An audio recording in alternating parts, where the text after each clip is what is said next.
excited to share with you all today a little bit about what we have been doing at Dulwich College Shanghai Puxi with our ClassVR and also with a couple of other tools. A bit of context about me: I am the Joseph of Dulwich College Shanghai Puxi, so I'm the Director of EdTech and Innovation at my college. My job is relatively similar to his, so I will save you from the details, but let's just say there's never a dull moment, and that when people see me doing anything, they always say, "Do you actually do any work?" Because normally I'm playing with a new tech tool of some sort. So, I'm going to throw some theory at you first. 3 different things that I wanted to discuss really quickly. First one, from a study. These are all from studies in the past 5 years or so. The first study talks about the impact of VR in the classroom. Really notably, VR in the classroom improves your cognitive engagement, basically the level at which your students are going to actually be thinking and getting involved. It also helps them understand complex and abstract knowledge, which makes sense if you think about it. If you're trying to understand something complex, get yourself immersed and you will learn it better. Here's the other piece of the puzzle. Technology is difficult. It's hard to train teachers because they don't have time. And as a teacher, it's hard to learn some of these new pieces of technology because you have other priorities. And then, of course, you have the fact that VR sounds and looks really intimidating. With all of those things combined then, you have a really difficult time with teacher buy-in. The third thing, we talk a lot about students and young people consuming technology, watching videos. I know that I'm guilty, laying on the couch in the evenings, scrolling through TikTok or scrolling through Douyin. But you can also become a creator. And studies show that when you are a creator of content rather than just a consumer, you get a lot more out of it, particularly if we're thinking in an educational context. You're going to get more out of creating content than perhaps you would just by consuming. And we saw that with Joseph, where actually they weren't just sitting there consuming the VR content, they were actually actively doing something with it. So we have these 3 dots, these 3 issues. First one being the greatness of VR, how it impacts my cognitive processing, how it helps me to learn better. The second one being that teachers aren't quite sure what to do because it's a bit difficult and it's low down on the priority list. And then the third one, that if you are creating, you are going to be getting more involved in your learning. So, how do we connect those dots? With the magic of app smashing, which is a term I only heard quite recently. App smashing, the idea that you get a couple of different apps and smash them together to have one final product. So today we're going to be talking about 3 apps that we can use. These are all age appropriate, school appropriate. You may have come across some of them. We're going to be talking about CoSpaces, we'll be talking about Scaniverse, and we'll be talking about Blockade Labs. So, App Smashing ClassVR. It is going to help your students become more creative. I have done this with Year 3, Grade 2, all the way up to our upper high school. So this one is age agnostic. And I've got a little example here of where we're going to end up.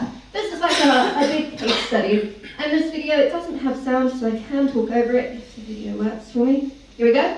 This is just a little screen grab of what it looks like inside my VR headset with a beautifully AI-generated 360-degree background, some real-life objects that our students have made, and even a character that speaks when you hover over her.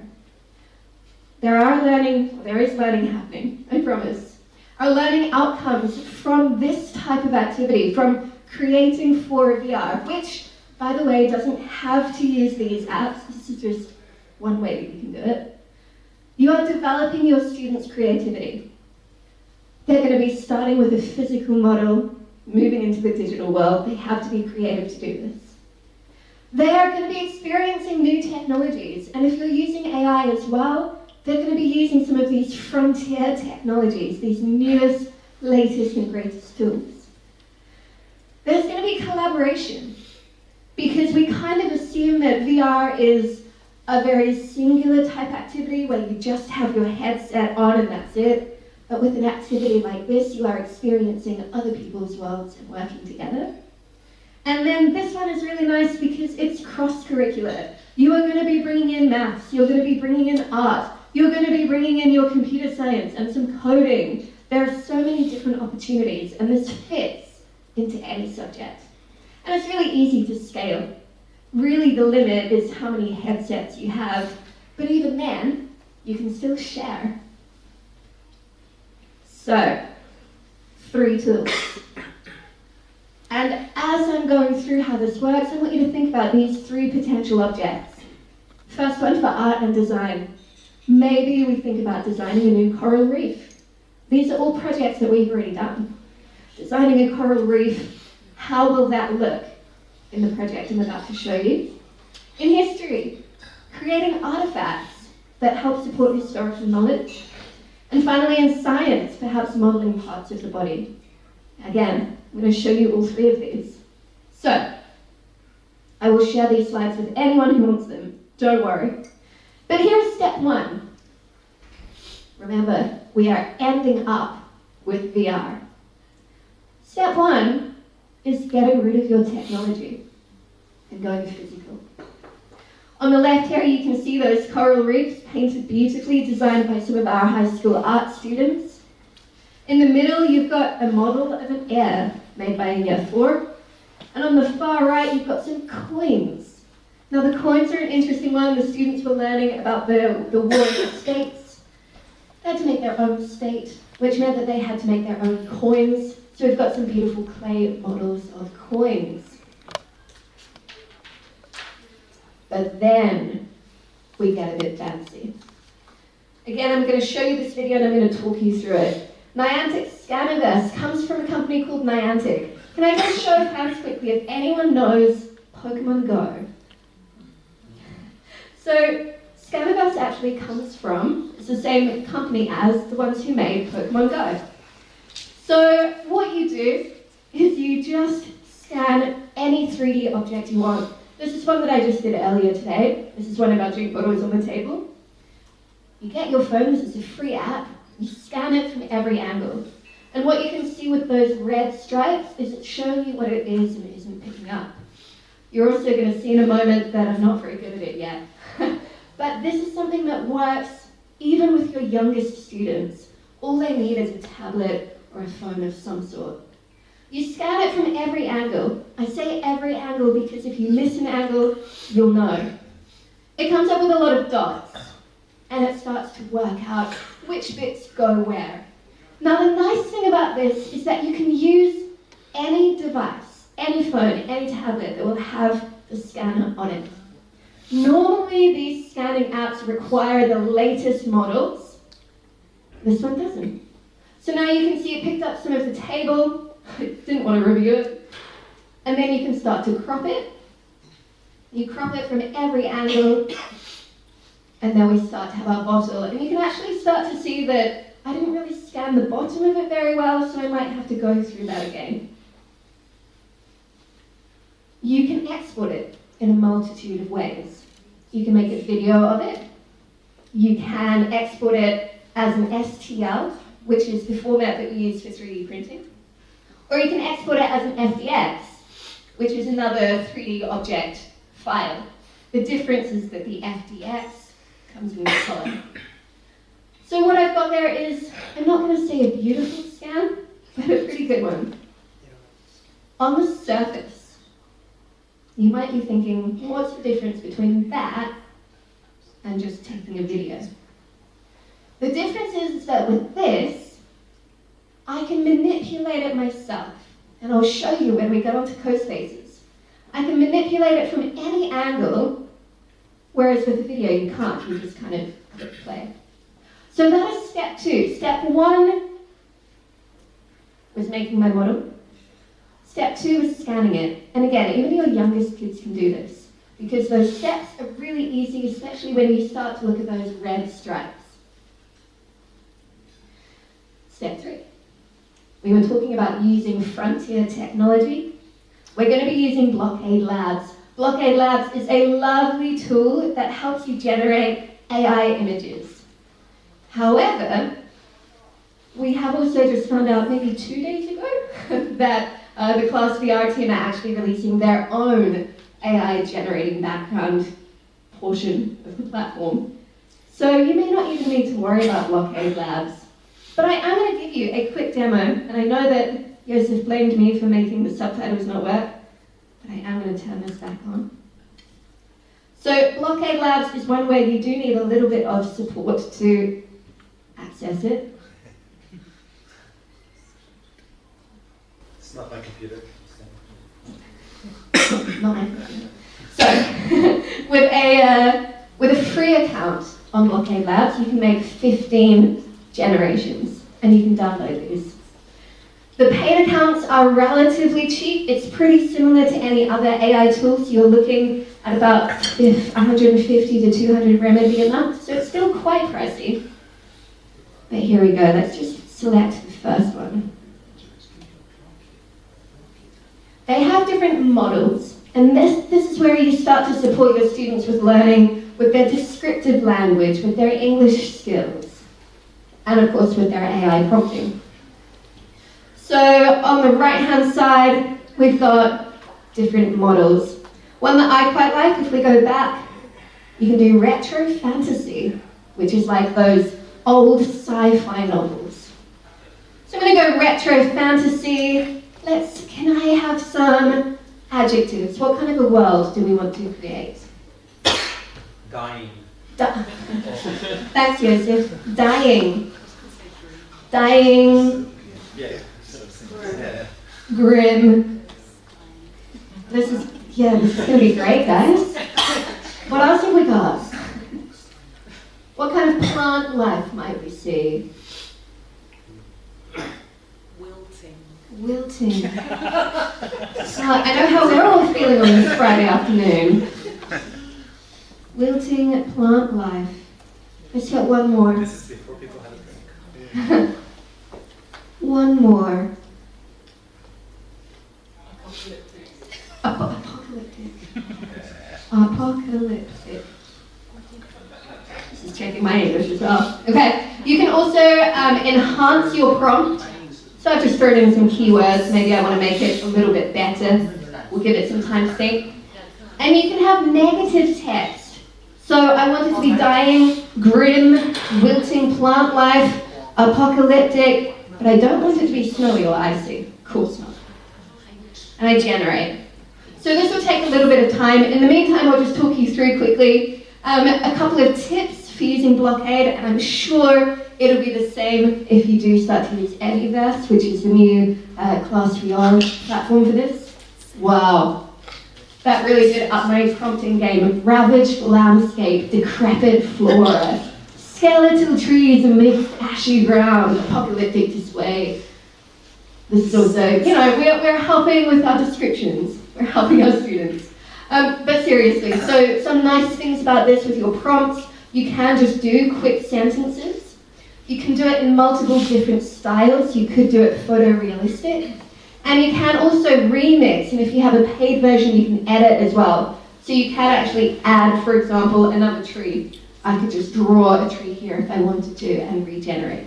I do not have the paid version today. But there we go, we've got not too bad. Notice how there's no snow or ice.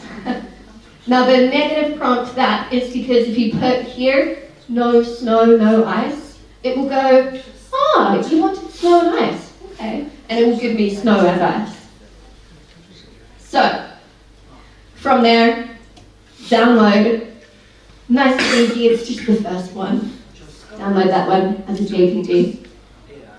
Now you've got that downloaded on your computer, Joseph. Congratulations. Not my computer. Not Joseph's computer.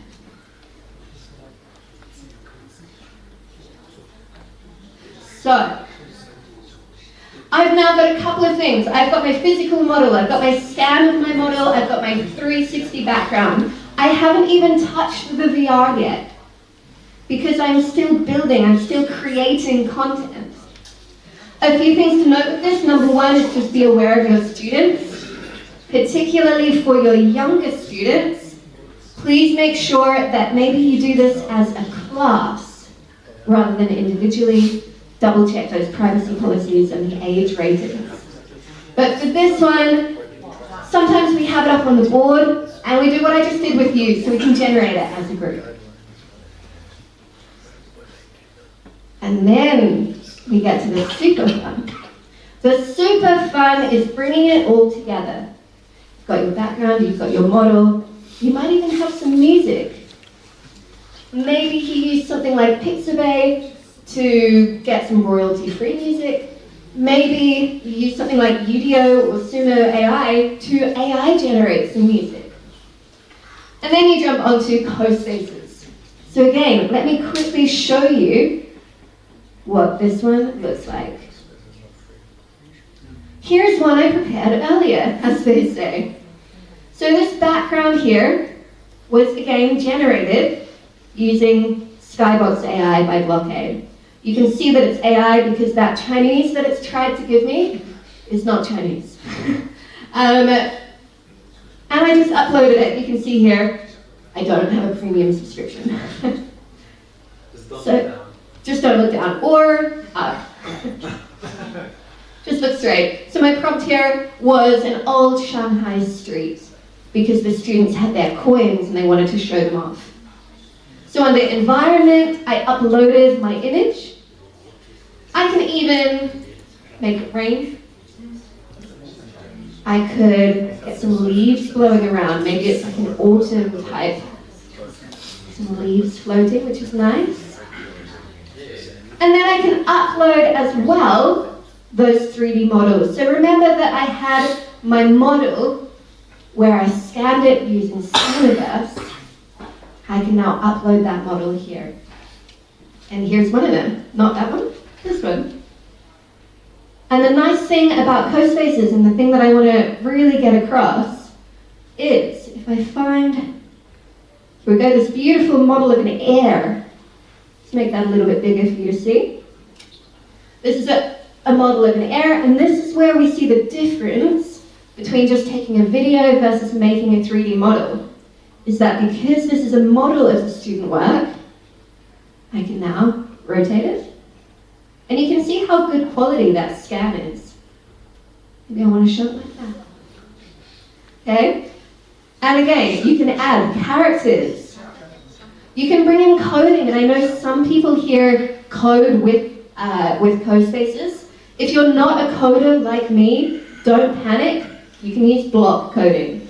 The code that I've got here is really simple for any of our teachers to understand because it's logic.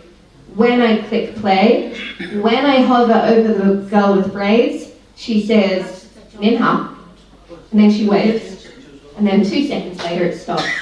There's nothing fancy there, but then if you want to go fancier, you can. So we've got our objects, we can rotate and manipulate them, we can have backgrounds, we can have everything. And then we share. And this is when I'm sure Victor is sitting there going, but this is all about ClassVR, not CoSpaces. Please bring it back to the point. Don't worry, I'm here now. Oh. Where does ClassVR fit? Well, I told you that we are bringing these 3 things together.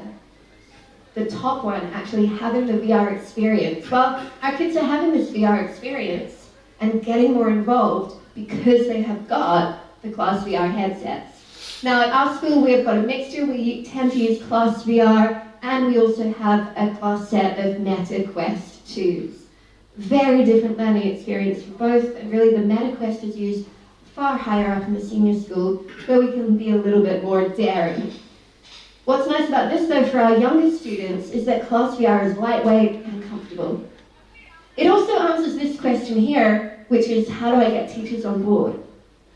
I run training with ClassVR pretty regularly with a new teacher. It takes 10 minutes. Because all I need to do is say, here's the logon, here's where you find the content, put it on a playlist, click play, and go. And they go, is that all there is? And I say, yeah. And then of course, we've got that creativity happening as well. The really cool thing about using CoSpaces with ClassVR is that CoSpaces is built in. On the ClassVR homepage, click on CoSpaces. And then at the top, it will say URL, and you will go back to CoSpaces, you will get that sharing URL, and then you can just add it to your ClassVR playlist. And you can even send it home. Because if I use that sharing link, which is somewhere in here, if I use that sharing link, I mean, you can do it on your phone if you would like, but it takes me to this. Not VR. We can see. Oh, don't tell me that was the case the whole time. Okay.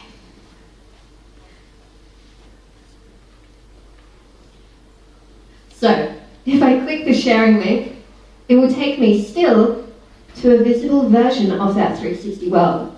So even if you want to share with parents at home, they don't need to have VR. So your children, your students have still created something, and now they're able to share it. Joseph said earlier that we hadn't aligned our presentations at all. And to wrap it up, I can confirm that we haven't aligned our presentations in any way, and yet, I too am going to talk about TPAC, which shows you, I think, how effective TPAC is. I broke it down, content, tech, and pedagogical knowledge, and I'm sure that you can see the different ways that they can connect. It fits in really, really well with any subject because you can continue delivering or creating the content for whichever subject you're looking at. Your tech knowledge covers VR, it covers AI, it covers coding, it covers anything. And your pedagogical knowledge is hands-on, PBL, you can do project-based learning, you can do student feedback. So if you're using that technique, that concept of TPAC, this fits in really nicely.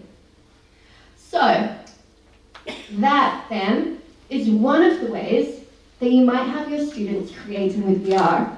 It's not the way, but it is one amazing way. Scannerverse is free. CoSpaces is not.